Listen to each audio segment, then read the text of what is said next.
Oke, dari banyak pertanyaan ke aneh ya. Jadi klik settingan,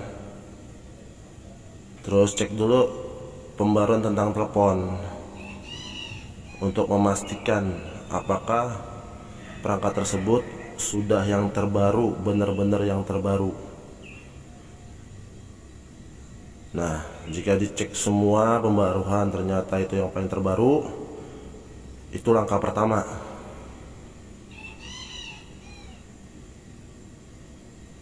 Nah, langkah pertama ini dipastikan dulu. Nah, langkah kedua ini kesetelan lagi, masuk ke koneksi berbagi. Setelah itu di reset jaringannya, setel ulang wifi itu Bluetooth. Nah, aman ini, nggak bakal menghapus data-data kalian, cuman hanya jaringan data seluler dan wifi. Nah, langkah ketiga ini masuk lagi, klik lagi ke setelan. Setelah masuk ke setelan itu masuk ke opsi pengembang. Nah, di sini ada di opsi pengembang ini tentang masa perihal jaringan. Jadi suka ada pembatasan, kita nggak sadarin di situ. Jadi kita cek dulu ke jaringan. Nah, ini batas kecepatan download jaringan ini harus tak terbatas. Kenapa tak terbatas? Penting buat kita. Takutnya kita batasin padahal jaringan kita lagi bagus, tersendat gitu. Jadi usahakan pastikan dulu satu persatu. Nah, ini udah ke langkah ketiga ya. Nah, langkah keempat ini klik Chrome di handphone kalian. Nah, dipastikan tabsnya ada angka 1 tuh, cuman satu tab saja. Biasanya orang habis buka nggak di close, udah buka sampai numpuk sampai puluhan. Nah, caranya itu hapus aja, di situ ada hapus tab semua. Nah, kalau di handphone saya ini sudah saya hapus karena mempengaruhi kecepatan maupun jaringan yang ada di perangkat. Dan dipastikan lagi, biasanya kita klik home ya atau tab beranda itu suka ada yang numpuk di sini. Ya, sering-sering di close, mempengaruhi, intinya itu semua mempengaruhi. Nah, di langkah kelima ini kita ke file manager ya.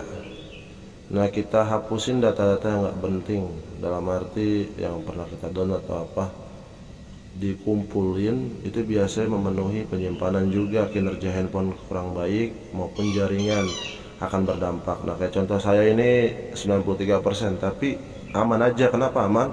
Karena saya selalu menjalankan langkah-langkah awal yang pertama tadi. Karena baik lagi sih ya, kebutuhan gitu. Kalau saya sih tetap saya hapus, saya bersihkan tuh. Setelah saya bersihkan, kan lumayan kan tuh sampahnya, saya hapus dulu. Terus nanti saya pindahkan virus, terus peningkatan kecepatan, pembersihan, masih banyak lagi di sini kita hapusin satu-satu. Kenapa? Penting. Ini sangat penting kalau buat saya.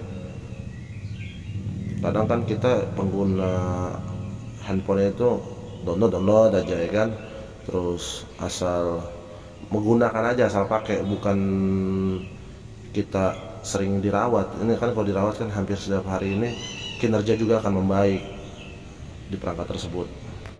Nah, langkah keenam ini biasanya saya itu menggunakan net analyzer untuk mengetes jaringan. Selalu setelah saya udah ikutin tahap 1, 2, 3, 4, 5. Nah, yang keenamnya ini saya selalu uji gitu. Nah, di sini saya masukin www.google.com untuk memastikan. Kalau saya salah tulisnya nih. Nah, kita ping. Nah, ini pingnya nih, saya menggunakan GSM, menggunakan SIM card ya. Mau pakai wifi atau SIM card, saya selalu lakukan ini. Penting soalnya untuk kinerja lebih baik. Google itu kan banyak ya, buat kemana-mana aja bisa. Pingnya itu ibaratkan ini random lah. Nah, TikTok kita pastikan. Nah, TikTok ini untuk pingnya 19,4, buat saya itu cukup baik tanpa ada masalah ya. Terkadang naik 50, 64 pun nggak jadi masalah, karena kita kan bicaranya SIM card tersebut ya gitu. Nah di YouTube pun saya ngetes di YouTube dapat berapa. Nah di YouTube dapat 47, 35, 49 itu 81. Hal wajar sih kalau kata saya mah. Nah dari sini buat saya cukup nih sampai langkah ini. Nah ini langkah ketujuh, biasanya saya langsung speed test. Nah sebelumnya itu dapat uploadnya cuma 1, downloadnya 22. Saya speed test untuk memastikan pendapatan kinerjanya ya, untuk perihal jaringan maupun kecepatan perangkat. Karena kalau kecepatan perangkat itu udah enteng, otomatis jaringan pun enteng, bakal bagus karena di download dan uploadnya pasti bakal berubah. Nah ini cara terakhir yang buat saya ini untuk memastikan jaringan kembali maupun kinerja perangkat. Itu aja ya teman-teman ya.